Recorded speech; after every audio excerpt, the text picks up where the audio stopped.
principalmente no primeiro tempo, né?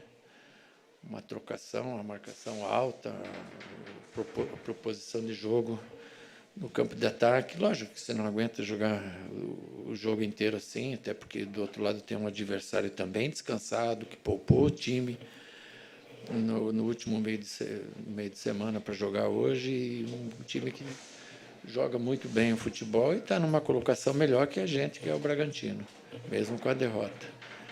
Então, o que a gente sai é muito feliz, que a equipe pôde fazer um jogo muito intenso e muito equilibrado também. A gente teve a perda em último momento do Luan, por causa da lesão dele. Ontem ele teve uma batida em cima da lesão, o que fez com que a gente avaliasse hoje e ele não tivesse a condição ideal para o jogo. Aí entra o Adonis, né?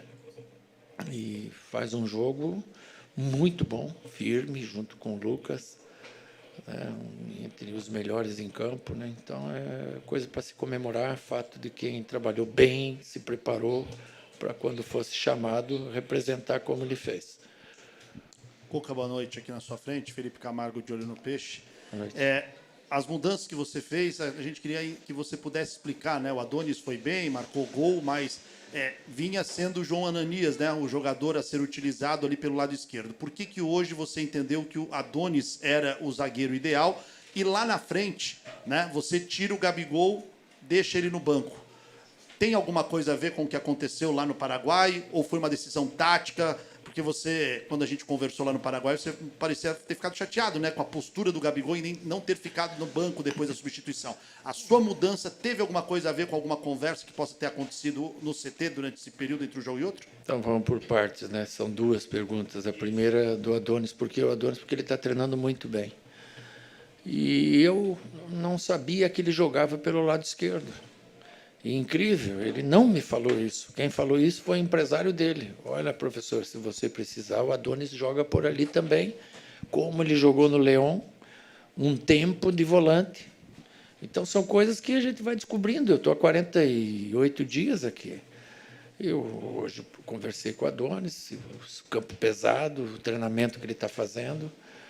Eu entendi que era ele. E eu acho que deu muito certo, né? O Ananias é um menino que também nós temos total confiança e, dentro do possível, a gente vai utilizá-lo. Mas hoje o feeling falou para ser o Ananias e a resposta nós tivemos dentro de campo dele, até com gol, né? Maravilha. Quanto ao Gabigol, ele explicou que ele não ficou no banco. Foi porque ele teve problema estomacal. Então, contra isso não tem nem o que a gente falar. Não tem represália nenhuma. Eu adoro o Gabigol, eu acho ele um estupendo jogador, gosto dele como pessoa também, não tem nada contra, pelo contrário, uma situação de jogo hoje, e cada jogo é uma história. Também o jogo mostrou que a gente fez certo, e ele entrou depois, pôde fazer boas jogadas, então deu tudo certo, está tudo resolvido. Cuca, aqui, tudo bem? Vinícius Figo, da Santa Cecília TV, ao vivo no canal do Ricardinho Martins. Eu queria que você avaliasse a partida do Neymar, porque eu já te perguntei algumas vezes sobre o posicionamento do Neymar em campo, e hoje a gente viu um Neymar mais perto do gol. Não sendo o camisa 9, mas sendo ali a principal referência do Santos no ataque, até assim faz o primeiro gol do Santos no jogo. Queria que você avaliasse o jogo do camisa 10 do Santos e que falasse sobre algumas questões físicas no Santos. Porque tanto o Gabriel Menino como o Gustavinho, que são opções para o meio-campo do Santos, já completam um certo tempo fora do time. Tem chance deles voltarem no jogo contra o Coritiba? Muito obrigado. Sim, o Neymar, eu acho que ele fez um jogo muito bom, muito bom.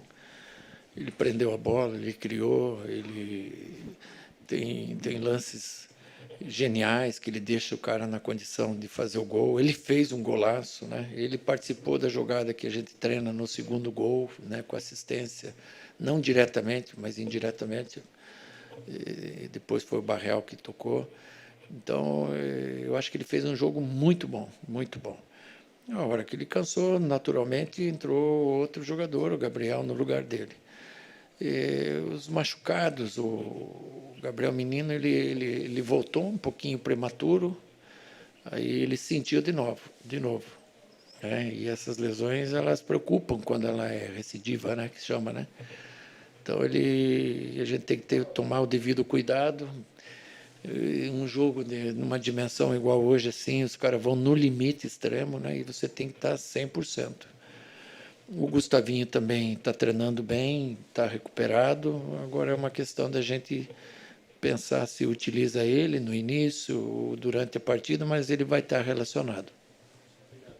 Cuca aqui, tudo bem? Tudo bem. Apesar de hoje ter sido um dia chuvoso, o Dia das Mães, a gente teve um público muito baixo aqui, né, na Vila Belmiro. E eu queria que você falasse o quanto essa vitória é importante também para resgatar, né, a torcida no estádio, com essa instabilidade de ter ficado muito tempo sem vencer, enfim, assuntos que às vezes tomam conta também extracampo. O que você tem a dizer para essa torcida que está um pouco ferida? Se esse time vai viver essa montanha-russa depois de uma vitória ou se vai seguir um bom caminho, se afastar da zona do rebaixamento, se classificar na Copa do Brasil, enfim. Eu falei isso numa pergunta que me foi feita lá no Paraguai, na quarta-feira, né? Quarta, né? Quarta, terça-feira. Porque a torcida queria ver vitória, né? Não queria ver problema, e está aí, a vitória ela veio. O torcedor esse que veio aqui viu, mas o torcedor da TV também viu, do rádio, enfim. O Santos, em total, ele está muito feliz hoje com a vitória, com a apresentação, foi mais uma boa apresentação.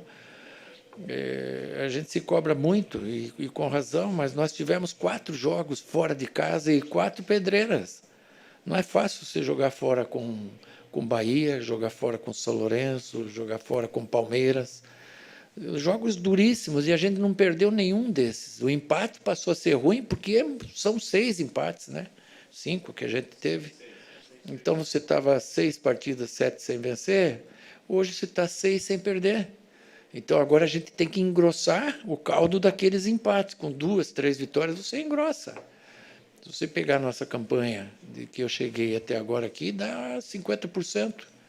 É a primeira página, né? Mas não é o suficiente, a gente pode e deve melhorar. O futebol está sendo bem jogado, o resultado não está vindo. Hoje, graças a Deus, ele veio. Vamos ver se a gente consegue manter. Domingo que vem, com o Curitiba, lá no campo do Corinthians, lá em Itaquera. Se a gente vence um jogo de domingo que vem, um jogo duro, mas você passa o próprio Curitiba, porque está tudo muito embolado. Na zona do rebaixamento abre com 18, mas tem 4, 5 com 18, e daí tem mais 3, 4 com 19. É uma vitória, você já dá um salto grande, está muito equilibrado. Então, quem sabe a gente dá um salto grande e acaba essa primeira etapa, né? Esse primeiro semestre bem, para fazer um segundo semestre ainda melhor, fazendo as correções que a gente tem que fazer no decorrer.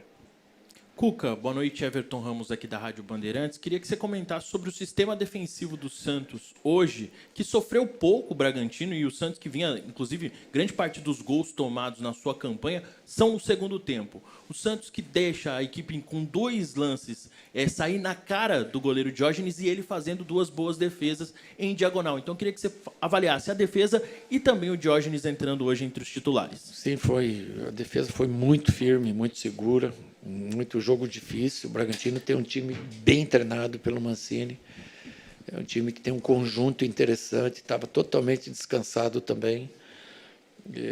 Fez um jogo no meio da semana lá fora com reserva, fez 6-0, vem super motivado, a moral é elevada. É jogo duro com o Bragantino. E a defesa foi muito firme. O Diógenes foi muito bem no gol, em 2 bolas ele saiu, abafou bem, outras saídas, né? E também mostra o profissional que ele é. Trabalhou bem, de boca fechada, e acabou nos ajudando bastante no jogo. Tudo bem, Cuca? Boa noite. Tudo bem.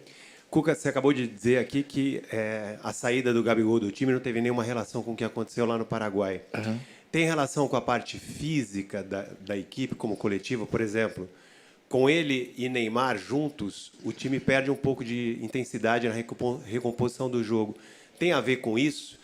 Vai ser mais difícil vermos Neymar e Gabigol juntos daqui para frente?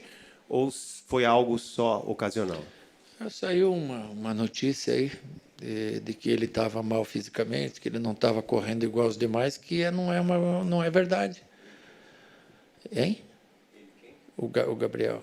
Não é verdade. O Gabriel está super bem, está em forma, está no peso, está no percentual ideal, está correndo igual aos demais, mais que um, menos que outro, isso é normal, depende da posição.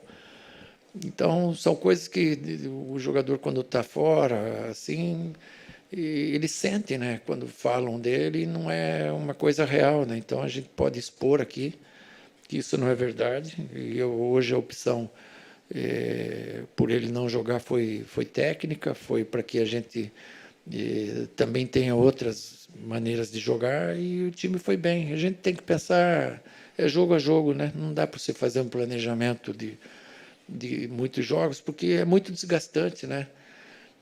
Hoje mesmo eu estava vendo o jogo do Arsenal, e o Arsenal mesmo, com todos os jogadores que ele tem, ele está sentindo a sequência de jogos, dá para ver nitidamente, imagina. A gente também, né? Não tem um plantel daquele tamanho, e lógico, nem da qualidade, mas também sente, porque é muita viagem, muito jogo seguido, e a gente tem que rodar mais, né? Fazer as substituições mais cedo, como a gente fez hoje, para ir mantendo o nível físico também da equipe. Cuca aqui, boa noite, Guilherme Barga, Baixada Esporte. Nas últimas partidas você vem escolhendo o João Schmidt na equipe titular. No seu esquema, ele tomou conta da posição, e como você avalia a atuação dele hoje? Boa noite. Boa noite. Eu estou muito satisfeito com ele, na parte coletiva, na parte individual, sabe? Ele é um jogador que me surpreendeu. Eu confesso para você que me surpreendeu positivamente, e a gente está muito contente com ele. Automaticamente ele se auto-titularizou, né? Então a gente está muito feliz com o desempenho dele em todos os sentidos. Fim da entrevista coletiva. Valeu. Dá para você falar rapidamente sobre a Claro. Copa do Brasil? A gente não vai poder te ouvir até Curitiba. Dá para ele ali o microfone? Desculpa, Davi. Cuca, há uma oportunidade da gente poder te ouvir, né? É um jogo importante, uma decisão na quarta-feira. O quanto essa vitória de hoje, que põe fim a um jejum, pode ajudar você no trabalho, pensando nesse confronto contra o Curitiba? O Santos precisa de uma vitória simples lá. O que dá para imaginar, o que se projeta para esse confronto pela Copa do Brasil? É um jogo duro, é um mata-mata, joga na casa do Curitiba, campo cheio. Vai estar muito frio lá em Curitiba, eu conheço que vai estar muito frio lá. E é um jogo muito igual, um jogo super equilibrado, onde tudo pode acontecer. Tomara que a gente tenha êxito e sucesso. Fim da entrevista Valeu. coletiva. Muito obrigado, Cuca. Muito obrigado, amigos. Uma boa noite a todos.